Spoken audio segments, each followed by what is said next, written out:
What's shaking? Hey, I'm Rick Jordan, and today we're going all in.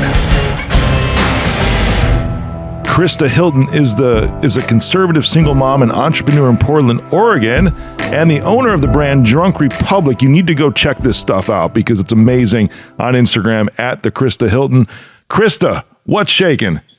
Hi. Hey. Thanks for having me here. I'm excited. I'm pumped up. I mean, even beforehand we were talking, and my energy level is like spiked through the roof right now because we're going to have some amazing, real conversations. And I wouldn't even say that they're like political conversations.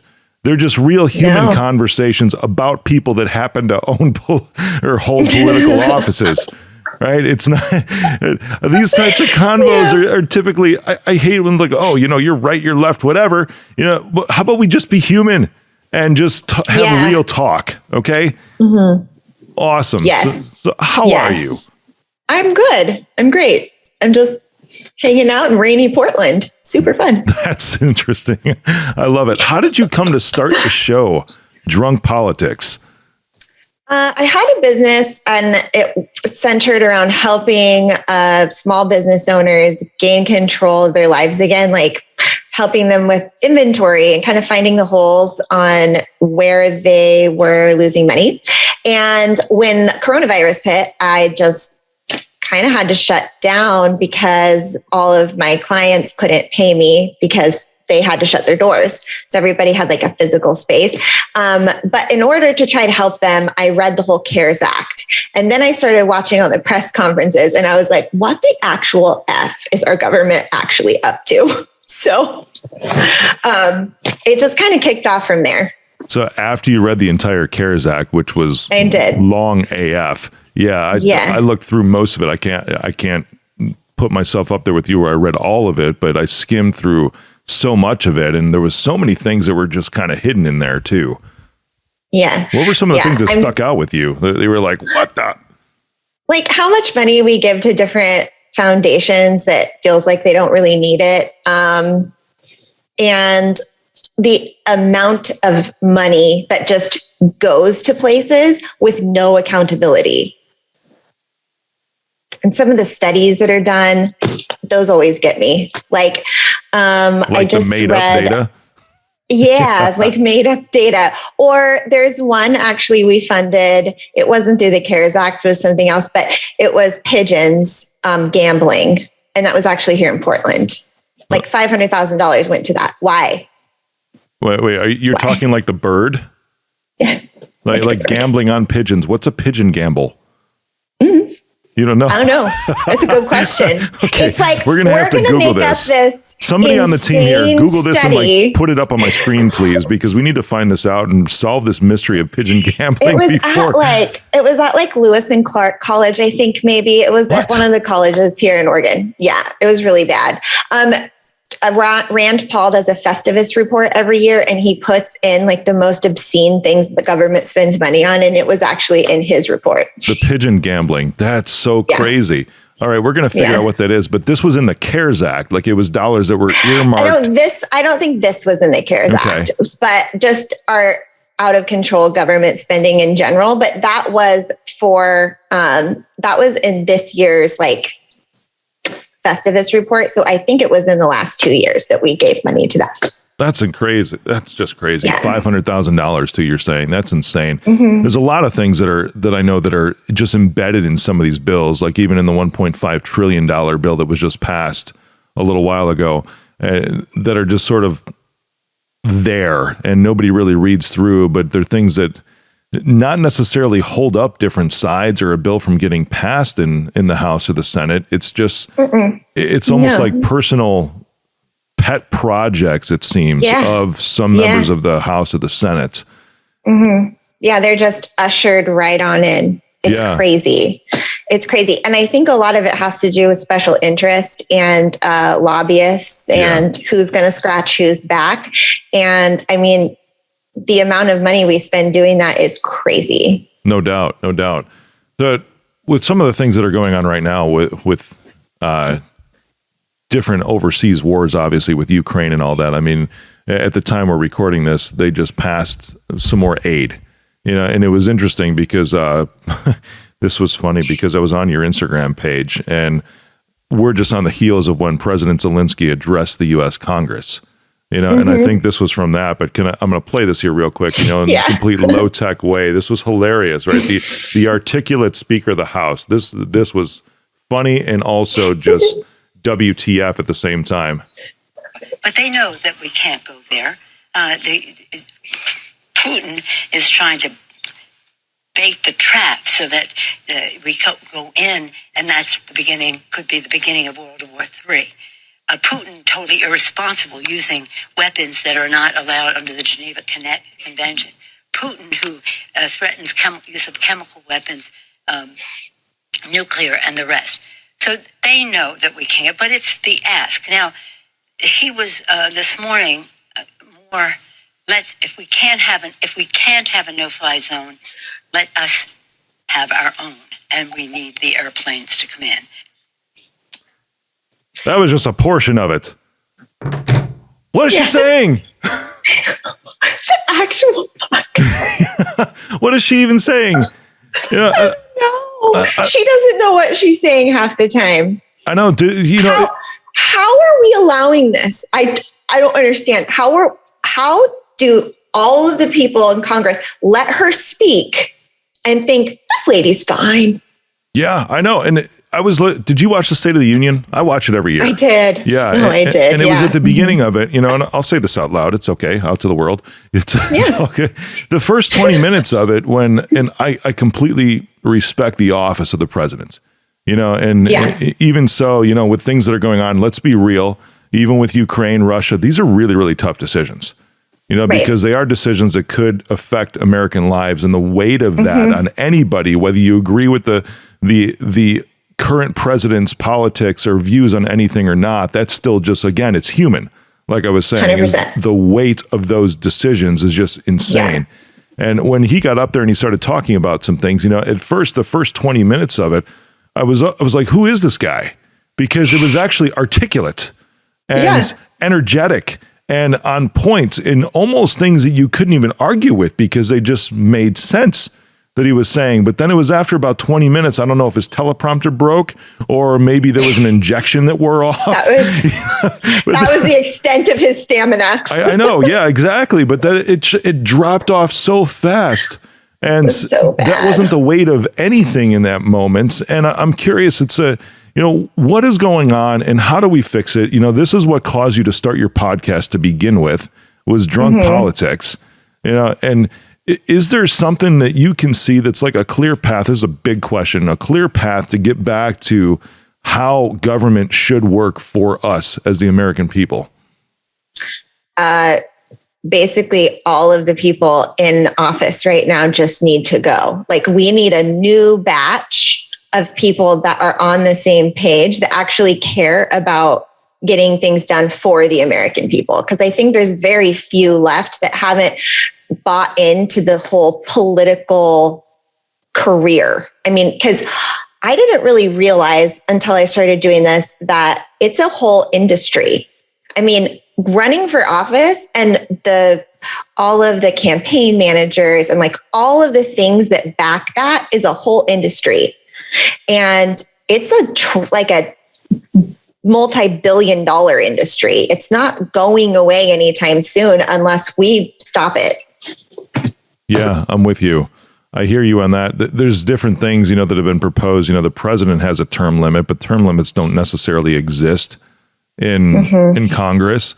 There's representatives that have been serving for 30 years, something like that. Same with senators. So that shouldn't happen. Yeah, you start to lose touch with what's actually going on. But I understand the experience factor because you've been in that role now for a while. But still, how do you inject the fresh perspectives when that's the case?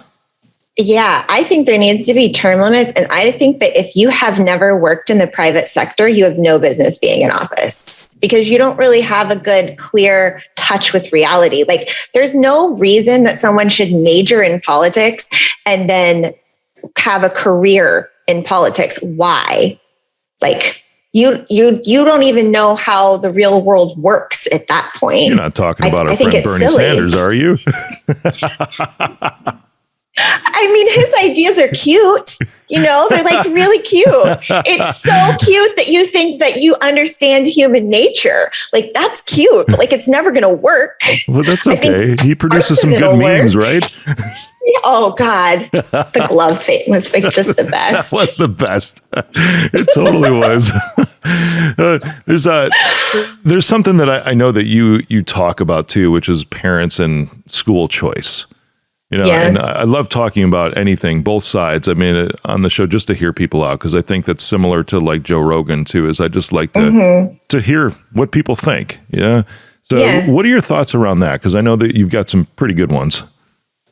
My son is almost 12, and we pulled him out of public school and put him in private. And I really think that the public school system has just absolutely lost their marbles, and throwing a fit at school board meetings has worked for some districts when there's parents that care.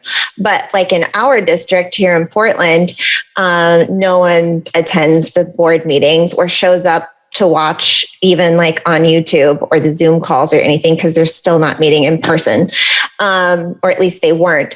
But I really feel like if everybody just pulled their kids out of school and talked to each other, and we're like, okay, well, if we can't afford to go to private school, then we'll create like homeschool pods and we can share the responsibility.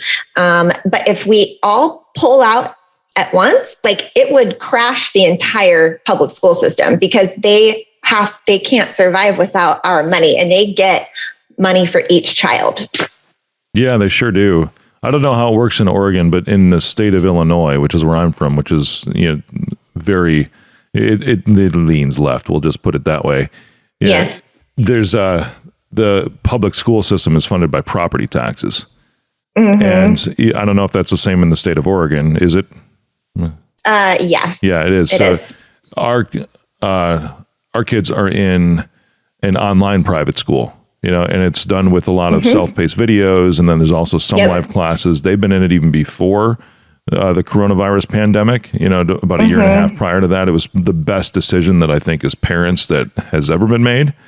And it was fantastic. Now, I also recognize that that's not necessarily the case or availability for everybody, because even though it's not homeschool, it's really like online private school. And the costs associated with it can be prohibitive to some, but it's not as much as like in-person private school.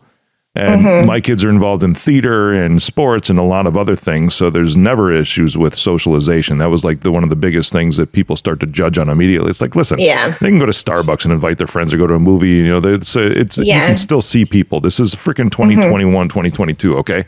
Yeah. What I didn't quite grasp until everything hit, because you're right, but still taking our kids out, we still have to pay the same amount of property tax, whether our kids are using the public school system or not. There is no credit we get back. It's just an additional expense. Right. We don't benefit at all. But the way that it works is they don't get that money from your property taxes. Like they get money per student. So interesting. Okay. If they're like, let's say each student is worth like 15 or 20 grand a year. So that's a lot. If like everyone that's pissed off, which is a lot of people, pulls their kids out at the same time, I mean, enrollment goes down and they're hurting for money. The only reason they haven't hurt for money yet with all the kids that have come out of the school is because they were under like an emergency situation where they were using like 2018 or 19's numbers. Okay. But once they have to start using the real numbers, it'll be really interesting to see like what kind of a deficit the schools are actually in, because so many people have just said F it. And I think that school choice is a great idea, because then you're taking that money and you're able to get like a tax credit or whatever for the cost of that public private school. I mean, that you want to put your kid in. Yeah. So if the schools don't get the money, you're still being billed the same amount of property tax. Where does that money go? I don't know. That's a good question. Huh. That's so interesting. But getting that money back to, school choice, I can understand that. I've exercised my choice, because we do have a choice as parents, of course, to do what we feel is best for our kids. That's just That's just freaking America. Hello. Yeah. I think the illusion and like the delusion that people have that like the school system is put there to teach our kids like life. No, it's not. It's there to teach them math and reading and stupid shit like that. You don't need to teach my kids values, really. Like that's my job. Yep. Oh my God. Yes. You're going to get me started on this right on, and that's where the dinner conversations come into play. And that's, because I've even done appearances on TV on ABC, NBC, CBS, and Fox around bullying. When that's, it's still a big thing in schools, but it's like parents can sometimes abdicate their responsibility to parent their kids. And this is where I actually feel bad for the public school system, because parents are not stepping up into their natural roles as parents, and then could just pass that on and expect the administration of the public schools and the teachers to fill that role for them. And that's allowing somebody else's views and ethics rather than what yours are as parents. Somebody's going to give your kids their views, their perspectives. 100%. Yeah. 100%. Do you want it to be you, or do you want it to be somebody else? That's the choice as parents. And that has nothing to do with what school system they're in either, if they're in public or private school. Exactly. Yeah. Well, it's 2022. And I think that like a lot of parents need to just wake up and realize our kids are getting information from so many different places.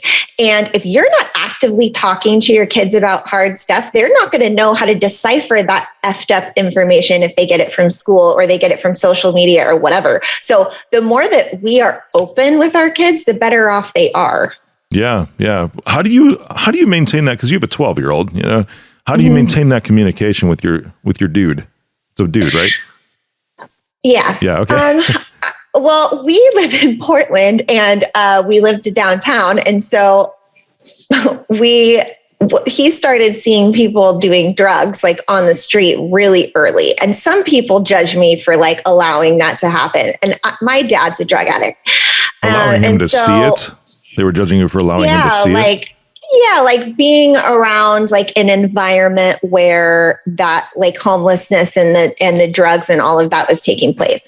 And my rebuttal to that is, well, he's never going to end up underneath a bridge and he's never going to stick a needle in his arm, because from an early age, we've just talked about these are people's life choices. This is why you don't have a grandpa that you see. Like this is real life stuff, and it doesn't have to be heavy. We as parents put our own shit on our kids. So if we're coming at it with like this heavy attitude and, oh, this is a really big deal, then that's what our kids are going to get from us. But if we're like, well, this is life, these are the facts, and this is how we're going to move on from it, and maybe you don't want to do that, then they handle it a lot better. And so since we've had that open line of communication his whole life, he's come to me when he would hear something in his public school. Like one time his teacher told him that Trump was holding kids at the border and taking them away from their parents. And I was like, okay, well, since you want to talk about this, let's talk about the other side and then you can decide what you think, right? And at the end of it all, he was like, so basically no one knows what's going on. He was in like second grade or something. I was like, yes, that is what I'm saying. Very good. Kids are freaking intelligent, aren't they? Yeah, they really are. We don't give them enough credit. Right on. And that's just because you I commend you, because you just laid out all the information in front of your son and said, here, you pick. Here's what everybody says is going on. And of course, you can go out and find everything else you'd like to research it yourself. You've got access to Google. What do you think? Yeah. And his response is that's brilliant. So basically nobody knows what's going on. Yep. And that's why I started my podcast, son. Yeah. Uh-huh. So. Oh man, that's incredible. I love it. So let's get into the entrepreneurship real quick. You're an entrepreneur. What is it that you do as an entrepreneur?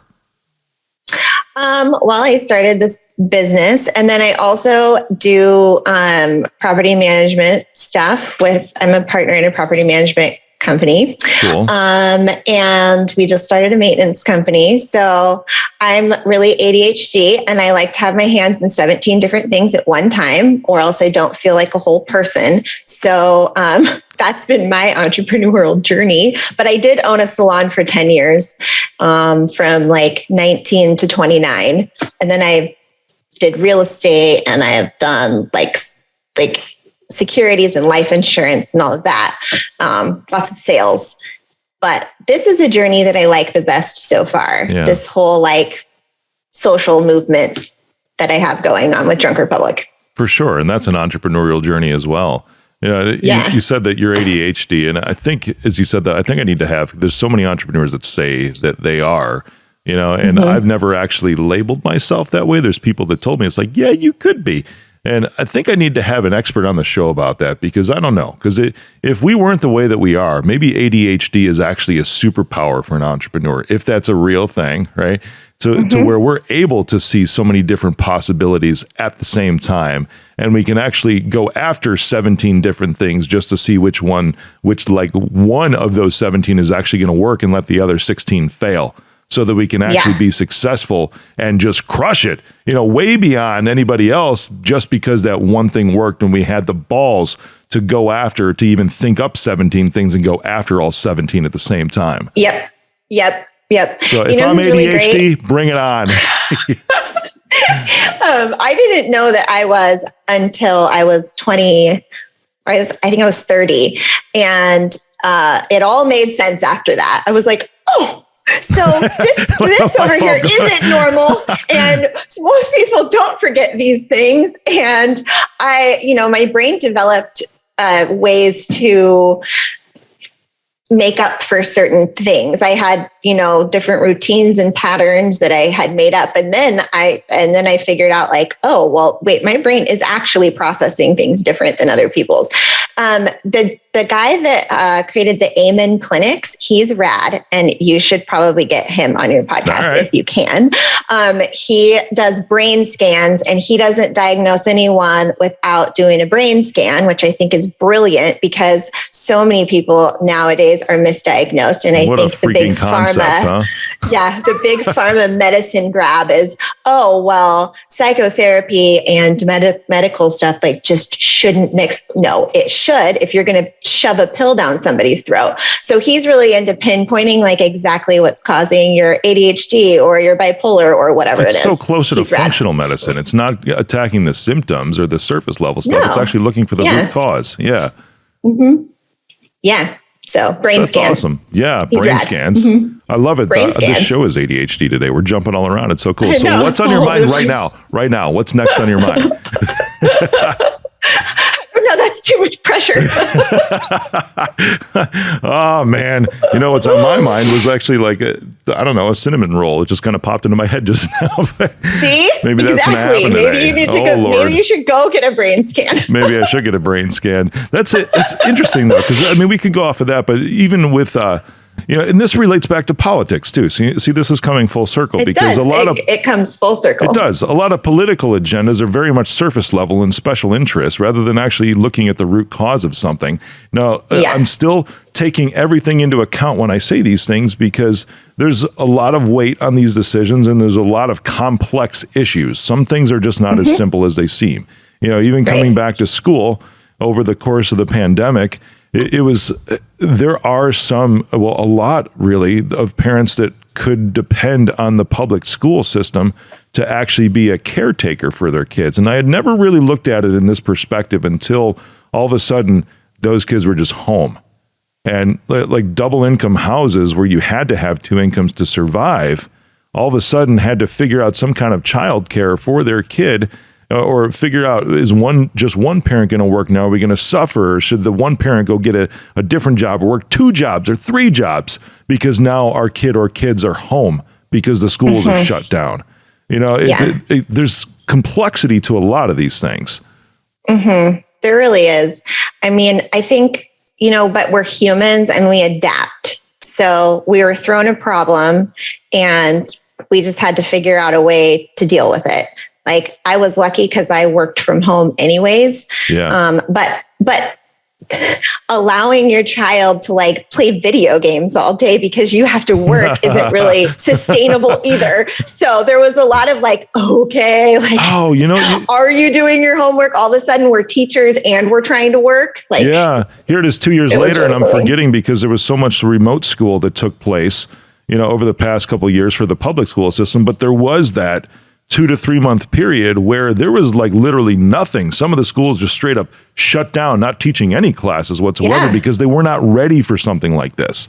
No, they weren't at all. I remember sitting and listening to my son's teacher. And they were just, God love them. They really tried, but trying to get a bunch of like 3rd and 4th graders to like pay attention is really something.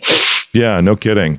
So how has your son done in the past couple of years? Because he's 12 right now, right? What are some new concepts that he's become aware of during everything that's shaken down? I would say that he's just become really aware of like self-responsibility.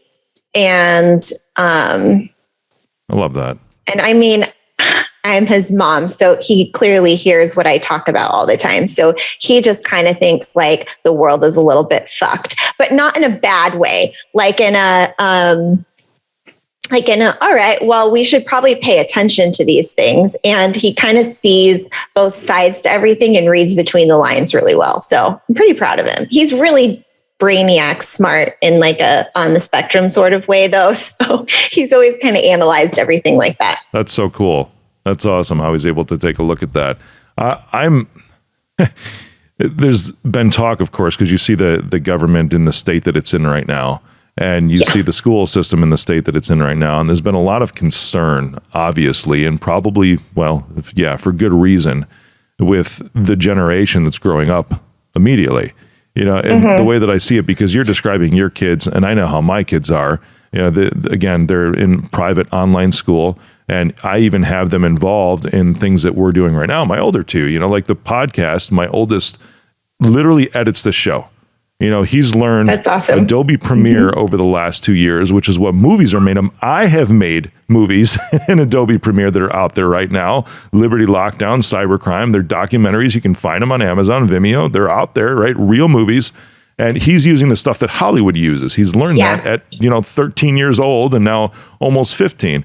And my daughter she does the blogs for this show too, the blog posts, which are transcriptions. And so she listens to the whole thing. So they're embedded in what I'm doing. Yeah, and that's great. It's an amazing way to instill my beliefs in parenting and how I see the world in my kids, just by them being in and around us. And I think that's something that you got too, is just proximity. Yes. You're keeping your dude in proximity to you. Yeah. Rather than shoving him off. Yeah, he's really interested in gaming and stuff. And so he told me the other day, he's like, Mom, I don't know if I want to go to college. I said, well, then I'm not going to send you to college. Yeah, right you don't know if you want to go. But what do you want to do? And like, you are in a unique position, Braden, because you can actually not ever have to work again if you play the next 6 years right. So if you're serious and you don't want to go to college and you don't want to be beholden to anyone's schedule, then let's get going on something. So he's thinking of different podcast ideas right now, and he's learned how to edit videos also. So I think that's really inspiring and awesome. That's to so hear cool about your kids. I know, right on. My son, my oldest son, he has even said too, he's like, Dad, I think I want to buy my own house when I'm 18. And this was 2 years ago when he was 13 or 12. Yeah, I'm like, awesome. Yeah. And I'm like, well, first, there's just one thing I need you to understand. I'm not kicking you out when you're 18. I just want to make sure the idea is not coming from that. He's like, oh no, that's not what I'm thinking at all. It's just. Okay, cool. Because you wonder, it's where is this coming? Is it coming from a really good place to where it's it's cool, let's jump on something. Let's rock this, right? Rather than it's what kind of bad environment am I creating? I'm sure you've asked yourself that as a parent here and there. Oh, definitely. Yeah. I've wondered that his whole life. His dad and I got divorced when he was 2, but I was like, okay, we either work our marriage out, we're together forever, and we love each other and all the things, because we're not getting divorced when he's 15 or 20, right? or we just get divorced now and he knows no different. And so his whole life I've been like, did I make the right decision? But then like a year ago, he's like, Mom, I just think it would be so weird if you and Dad lived together. I think I would hate it. Wow. I was like, my job as a parent has been completed. You had vindication, and we're back to the kids see all, they understand all for real, and they're really on your side as parents too. It's not, and his dad and I get along great. So there's no like, oh, I couldn't imagine you guys fighting all the time. No, we get along great. We got divorced and we're like, oh, we'd never have to fight again. Yeah. But yeah, so he just knows both of us and was like, no, I can't imagine it. Yeah, for sure. So we've jumped around a lot here and we've talked about a lot of things, but I want to send everybody, it's cool that you've been featured on Newsmax multiple times. I've been on their network many a time too. And it just keep going, drunk politics. How do we just search that on Apple? Yeah. We're on Apple, we're on Spotify, we're on Google Podcasts. Those are the three main ones. I think we're on iHeartRadio too now. So you can search us there, and then you can go to drunkrepublic.co, and there's links to everything. Nice. That's incredible. Krista, this was such a fun conversation and just very real and human. Thank you. Thank you for having me.